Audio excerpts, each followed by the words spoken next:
Tom, how are you? We've just been playing some Patriots podcast, pretty much. Hey, you kid. Yeah, doing a lot of that. Let me ask you a question. What do you got? We were playing the conversation you and Phil Perry had about the players starting to hold coaches accountable.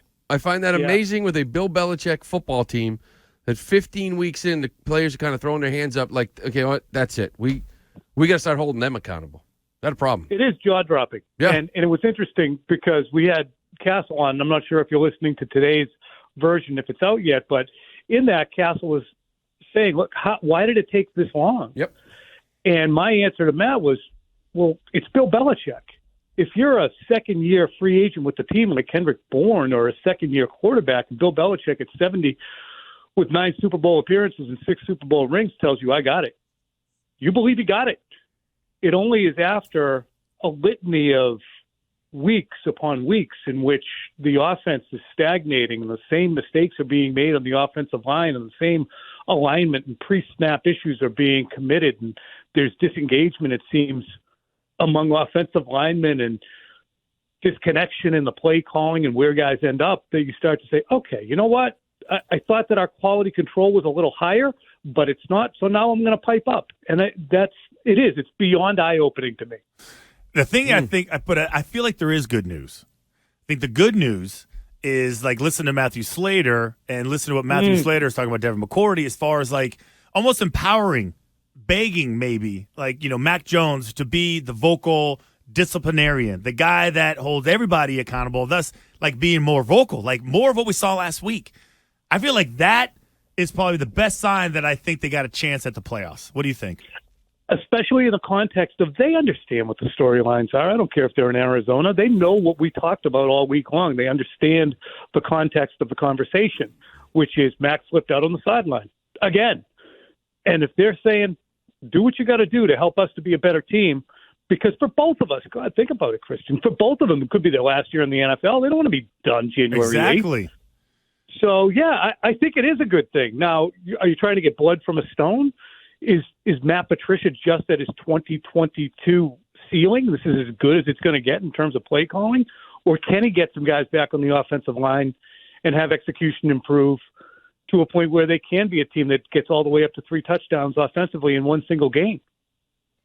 Tom, do you think that No, you're good. Do you think that the decision of whether or not to move on from Matt Patricia as offensive coordinator and go find a new one next year has already been made in that building? No, I don't. Oh, boy. I really don't. I think that from conversations I've had, Meg, I think everything is TBD. If by the end of the year the Patriots have turned a page and become much more against all odds competent, well, then maybe they go into a different direction. They get their information from Bill. They get their information from Mac Jones, meaning the Crafts and anybody who's involved in the decision-making. But if it doesn't, I think Bill will be the one who has the most latitude to say, okay, this is where we're charting the course for from here on out.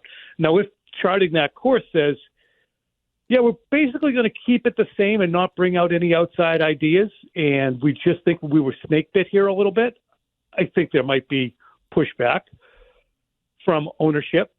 I think that that's the biggest concern, is that it's a very cloistered Patriot society right now.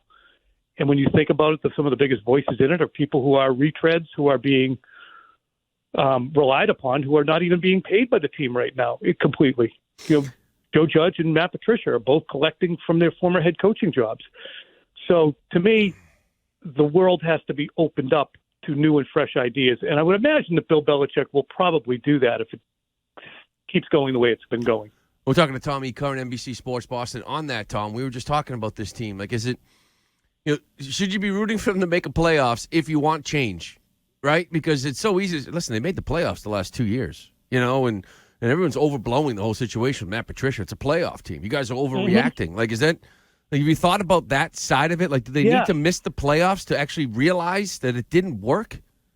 That's what I have a nagging concern about, is somebody who would rather see the team be enjoyable to cover and on an improving arc. I look at that, and when I hear Bill begin to make excuses about penalties or have at the ready explanations for reasons that they have come up short in different areas, that makes me nervous that there's detachment from the real reasons the team is at 23 offensive touchdowns. They scored 48 touchdowns last year offensively. They have less than half that now. They're probably not going to get to 32, which is what they had with Cam Newton at quarterback. The only difference really they have on offense, they brought in Devontae Parker. Everybody else should be a year better. And they've had some dings on the offensive line, and they switched out a guard. But this is worse by half than last year's team. So I hope that Bill is able to look at it and say, this was a terrible idea. We shouldn't have changed the offense, and we definitely shouldn't have changed the offense if we were changing offensive coordinators. Let's be better. So we're talking about Tom E. Curran. Now, Tom, the storyline I feel like we haven't been really talking about, I guess, because we've been focused on other things, is Josh McDaniels, Las Vegas Raiders, right? How significant is this game for him going against Bill Belichick? They're coming off the Patriots keep facing these teams coming off long layoffs, don't they? Yep. Whether it's Arizona and now it's going to be the Raiders. And a loss. Win last scene, getting kicked in the nuts by Baker Mayfield. So it's huge, but as Mike Florio and some other NFL analysts pointed out, the Raiders literally can't afford to fire Josh McDaniels. So even if they intended to, this 5-8 team that has blown a 24-0 lead to the Jaguars, lost to Baker Mayfield and Jeff Saturday, having just shown up in their buildings, losing by shutout to the Saints. I could go on. He's not going anywhere. Josh isn't going anywhere. So it's an immensely talented team. I thought it could have been an outside shot for a Super Bowl team, given the amount of talent and the addition of Josh McDaniels. But it's a big game, but I think it's bigger for the Patriots and Bill Belichick. Tom, something that I think we're going to talk about a little bit in the show is which direction they should go in with Mac Jones after this season. However it goes, you've already described it as a lost season with him, trying to figure out what you have in this quarterback. Should they take the route that maybe the Dolphins took and really invest in putting incredible high-end weapons around him, a better coach in that position in the offensive coordinator? Can they realistically do that in the offseason and invest that much to see what they have there? I think the map is different for the Patriots because they already have a good complement of offensive players that's good enough. So what can they do instead of cashing out on? They're still going to be spending a crap ton of money on Jonnu Smith, Hunter Henry, and not Aguilar. He'll be gone. And, Bourne's under contract, but I'll be surprised to some extent if he's back. Yep. But Parker's a big money guy. So you have enough offensive talent. What you're lacking is protection. The Dolphins added Teron Armstead in addition to those weapons, really just Tyreek Hill, and having Gesicki and Tua. In my mind, Meg, if you're going to be attached to Mac Jones, who isn't Lamar Jackson or Justin Fields or Jalen Hurts, you got to make the offensive line unbelievably stout. So everything, in my estimation, if you're going to spend the next 3 years with Mac Jones at quarterback, has to be invested in giving him 3 seconds to throw. Talking to Tom E. Curran. Tom, I think this is kind of like the last, and this, maybe on later in the season, we'll see how the situation is, but almost like must win, right? Because it's a team that you probably should beat. But how do you protect Mac Jones when you have those two? I think Orlovsky called them freakazoids on the outside. I certainly hope it's not Hunter Henry one-on-one like they tried last week with that interception. No, Max Crosby is a maniac, and you would imagine Chandler Jones will be, even this many years on, still an impassioned player when he gets across from the Patriots. So you have to chip, and that's one of the dangerous things about having Ramondre Stevenson banged up and Damian Harris still coming back from his injury is blitz pickup. Who do you keep in to knock these guys? So I would guess it's probably going to be Screen Fest 2022, Week 15, and that's the way to neutralize their upfield speed. Now, if I were those guys, I would come upfield and jump up in the air as high as I can a couple times, risk getting cut, but also maybe coming up with a pick. So it's a tough matchup, but 8 teams have negotiated that tough matchup against the Raiders and come out with wins. So last one for me. Will you see Avatar, The Way of the Water? Nope. Thank you. These are not good movies, right, Tom?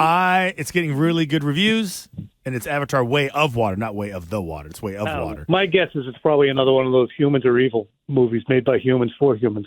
So I'm not down. Blue people good. That's good. Non-blue people bad. That's good. That's beautiful. Hey, Lou. Yes, Tommy. I covered you for the Katuitt Cavaliers Sure did. in 1992 when I was at the Barnstable Patriot. You and was it Ricky Ekstrom or what the hell his name Rick was? Elstrom from Miami. Yep. Rick Elstrom. Good player. And John Kelly. And who was the center fielder? Jermaine Allensworth. Jermaine Allensworth. And so I have known you for, what is that? 30? 30 years. Wow. 30 years. You hate 30 me. years since you were at Providence. So I am a huge Lou Merloni fan.